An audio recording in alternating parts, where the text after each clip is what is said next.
Thank you very much. They just introduced me as an accountant. Now, as an accountant, I'm entitled to two things. One is that I'm entitled to be boring. So please give me, just bear with me so you don't finish your job, which is to listen to me before I finish mine, which is to speak with you. And number two, I'm entitled to make fun of lawyers. Because I don't know whether you have any lawyer in the house. If I don't do that, then I basically have made a mockery of the accounting profession, and they will not forgive me. So, here it goes. Okay, no more lawyer jokes. Let me just start. I work with NSSF. For many of you who may know NSSF today is almost a $6 billion fund. Savings by Ugandans. Many of you who are sitting here are my bosses because the money I hold is yours, and you've directed us basically and entrusted us with that. If you look at our value proposition as a fund to the members, many of you may recall this, we only have three things we promise you as our member. That one, the safety proposition, that your money will be there when you become eligible to get it. It's the first value proposition to you. It has two components to it. That one, physically, your money is there. Number two, we preserve the value of your money. And that's why we've committed that at any one point, whenever we declare interest rates, it's above inflation, because we want to preserve that money. A very deliberate process of how we go through that. The second one is basically convenience. And convenience for us is this, that you can access us for any reason, at any point, anywhere, anytime, on any device.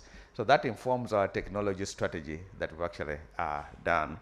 The last one is empowerment, basically to help you as a member be empowered to make certain decisions. But now, even at a greater length, at a national level, to empower this country to do certain things.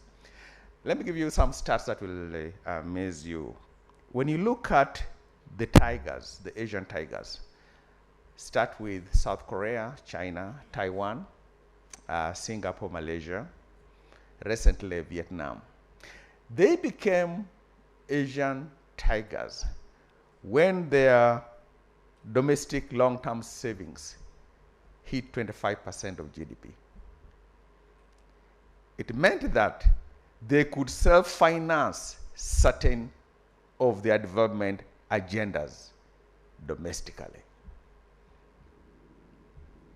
And that's if you look at that graph, it's really amazing. Uganda's long-term domestic saving today is 11% of GDP. And most of that is held by NSSF. No wonder when the World Bank says we are cutting off your funding, we all get jittery and scared.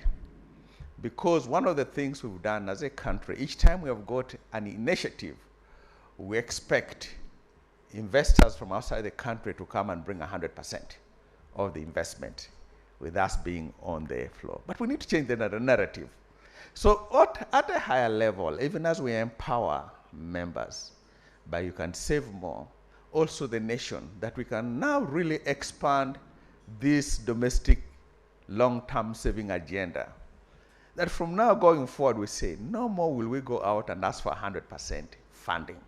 At a minimum, the people of Uganda through NSSF can put a 5% down, a 10% down. So we're on the table at the beginning, and we dictate and discuss and negotiate terms that are mutually beneficial to both parties. So that comes kind of an agenda that we are going through, driving that. Behind that, then, what you see is in 2015, we set up what we call the 10-year strategic plan. We had 4 strategic objectives by then, which ends up by 2025. Wanted to grow the fund to 20 trillion shillings. At that time, we were 5.5 trillion shillings. We wanted to make sure that our members, you get so awed by what we deliver to you in terms of services, that your satisfaction rate as members will be 95%. For us to do that, we needed to deal with 2 components. Our staff who serve you, who are touch points, that they are also engaged at 95%. But more importantly, our processes and technology delivers to you, and we used the measure which was we could pay your benefits on an average of 1 day. At that time, the average benefit payment was 36 days. And people said, heck no. There's no way you can pay benefits within 1 day. We say, no, actually, we can. And say, especially age benefit. Say, no, no, no, no, you can't. There's no other pension fund that's doing that. Say, yeah, because we are comparing ourselves to another pension fund. So let's find another benchmark. So we went to, if you're a banker here, if you go in the morning and deposit your money in your account, how long does it take for that money for you to withdraw it from the ATM machine? In fact, you can just come from the banking hall, you come and get your money 5 minutes later.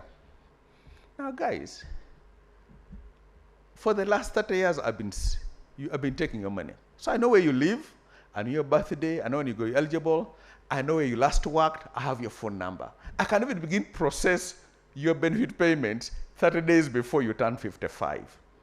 And that very morning, I can call you when you turn 55. Do you want it now or tomorrow? And that gave us the way to benchmark, that you benchmark with the best. And you don't have to worry about trying to go outside to benchmark the best. On customer service, guess who we benchmark against? A local company here. I won't be embarrassed to talk about it. Cafe Javas. You go to Entebbe, you go to Kampala, Acacia Avenue, same ambience, same service level, same type of food. They'll tell you we'll deliver it in 11 minutes. And they will. No wonder the customer loyalty of people in Google is so amazing that even when a customer accused them of doing something, the whole of us rose up and abused the customer. Whether she was right or not, we didn't care. We just abused her because we're loyal to that. And what we see within the fund, we're trying to cultivate that. Many of you know we went through a hearing this year, serious hearing, intrusion. Customer satisfaction rose from 82% to 86%. So on our way to the 95% trajectory. So that gives us that actually we are on that trajectory to do the things that we want to do.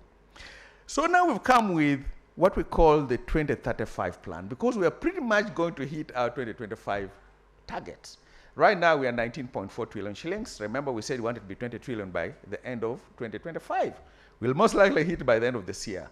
So our idea is then accelerate that growth to 50 trillion shillings by 2035 in a way to bring up and build up the domestic long-term savings of this country.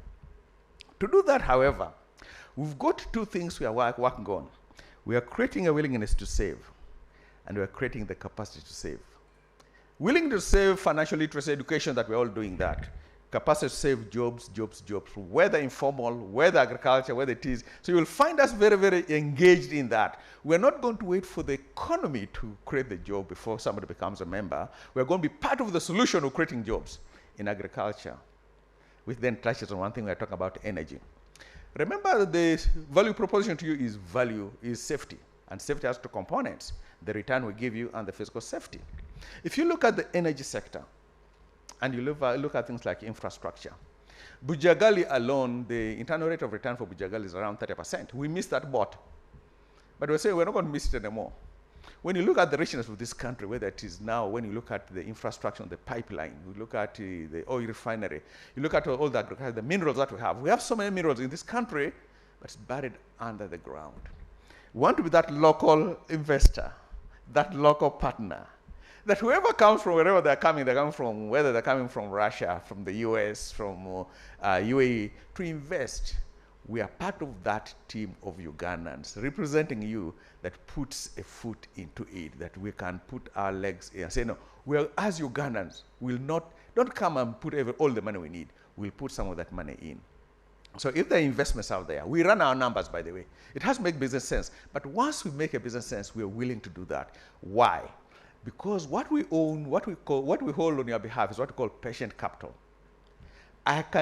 We can invest and wait for the next 4 years for that investment to mature. Because I exactly know when you'll turn 55 or 50. I can exactly know when you need your money, and I can wait and invest patiently on behalf of you so that we grow this sector that is so critical. I mean, David talked about your expenses on a whole, your energy expenses, about 30%. We're growing as a nation. When you think of the opportunity of that is immense. And if we can get into it now, as a local entity on your behalf, I think we bring something that will be amazing in this country. That's our pledge to you. God bless you. Thank you.